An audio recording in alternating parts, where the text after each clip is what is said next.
सज्जनों नमस्कार। तमिलनाडु के नीलगिरी की शानदार पहाड़ियों में आपका स्वागत है। शानदार यात्रा जारी है। अब हम ऊटी से जा रहे हैं मैसूरू की तरफ। और सामने देखिए SBA कॉटेज, जहां रूम्स हैं। यहाँ यूज्ड पुरानी साइकिल को अच्छे ढंग से सजाया हुआ है। गवर्नमेंट मेडिकल कॉलेज ऊटी, जो नज़दीक है हाई कोर्ट, लोकल संस्कृति को, रहन सहन को दिखाते हुए तमिलनाडु की ये झलकी ऊटी में एंट्री होते ही स्वागत करती है। हाथी भी यहाँ प्रचुर मात्रा में है, इसलिए हाथियों को भी प्रदर्शित किया गया है। बाईं तरफ है हिंदुस्तान फोटो फिल्म्स, यानी यहाँ फिल्मों की शूटिंग की परमिशन ली जाती है। शहर से बाहर आके नाश्ता करके देखते हैं यहाँ की वादियाँ। The Bombay Burmah trading corporation, Nilgiri की पहाड़ियाँ, और यहाँ है चाय के बागान। जहाँ तक नजर जाएगी हमें मिलेंगे चाय के बागान। चाय का पौधा लगभग 1.5 से 2 फुट होता है। इसकी पत्तियाँ तोड़ी जाती हैं, उन्हें प्रोसेसिंग करके चाय हमारे घरों तक हम तक पहुँचती है। वैसे भारत का असम राज्य दुनिया का सबसे बड़ा चाय उत्पादक क्षेत्र है। उसके पश्चात दार्जिलिंग चाय आती है। Shooting spot. सजनों, जगह का नाम है द पाइन फॉरेस्ट, यानी चीड़ के पेड़ हैं बहुत सारे। और ये बुग्याल यानी मीडो तो आपको दिखाई दे रहा है। इसके पीछे लेक है, झील है। एंट्री फीस 30 रुपये है।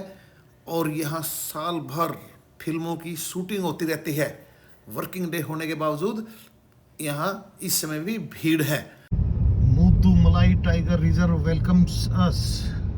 सजनों, देश में बाघों को संरक्षित करने के लिए 55 टाइगर रिजर्व बनाए गए हैं। उनमें से एक है ये मुद्दुमलाई।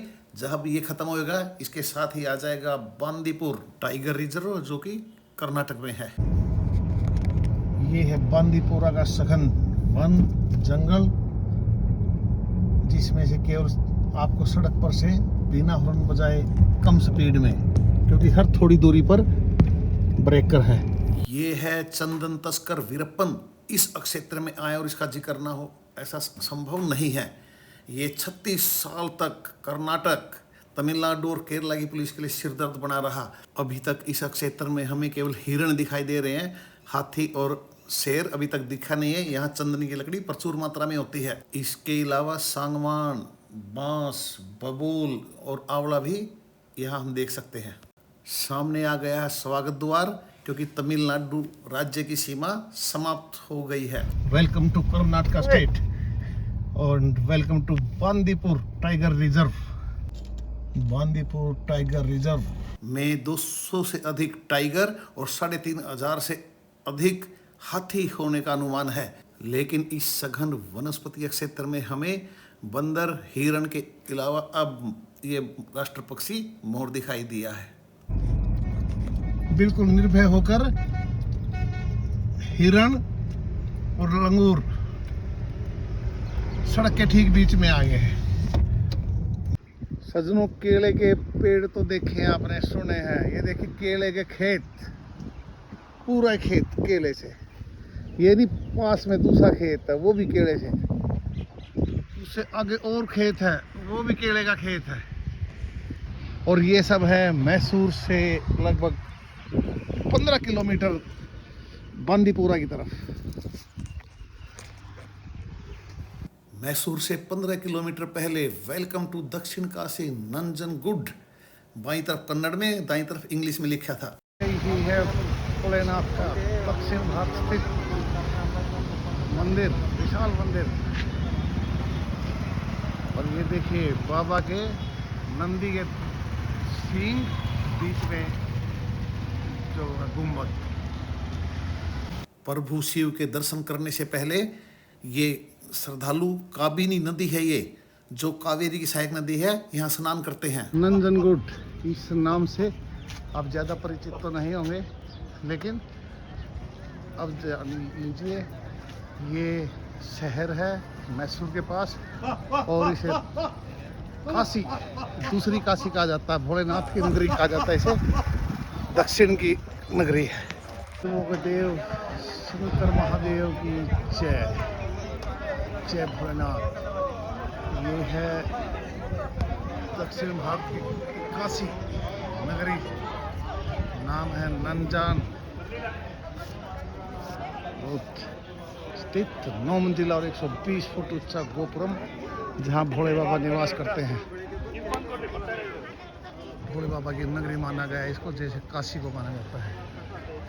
सामने है नंदी महाराज, जय हो नंदी महाराज। हजारों साल से ये भोलेनाथ का शिव मंदिर यहाँ विराजमान है। दक्षिण भारत के लोगों में काशी की कमी को पूरा करता है। सुंदर भित्ति चित्र और द्रविड़ स्टाइल की वास्तुकला के लिए ये प्राचीन मंदिर जाना जाता है। ये है श्री कांटेश्वर स्वामी मंदिर, जहाँ प्रतिदिन 12 बजे लंगर की व्यवस्था भी है। जय भोलेनाथ की, शंकर भगवान की जय। ये विशाल प्रतिमा है नंजनगुड्डू, कर्नाटक स्थित भोलेनाथ की प्रतिमा। इस शहर का नाम ही भोलेनाथ की नगरी है। नंजू एक कन्नड़ शब्द है जिसका अर्थ है जहर, और इस शहर का जो नाम है उसका अर्थ है god who drink the poison, वो है हमारे भोले बाबा। एक्सप्रेसवे से लगभग 1.5 घंटे के यात्रा करके हम पहुंच जाते हैं कर्नाटक की राजधानी में, यानी बेंगलुरु में।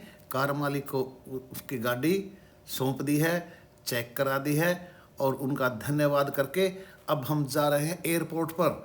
और विशाल प्रतिमा ये है केम्पेगौड़ा की, जो बंगलोर शहर का संस्थापक था।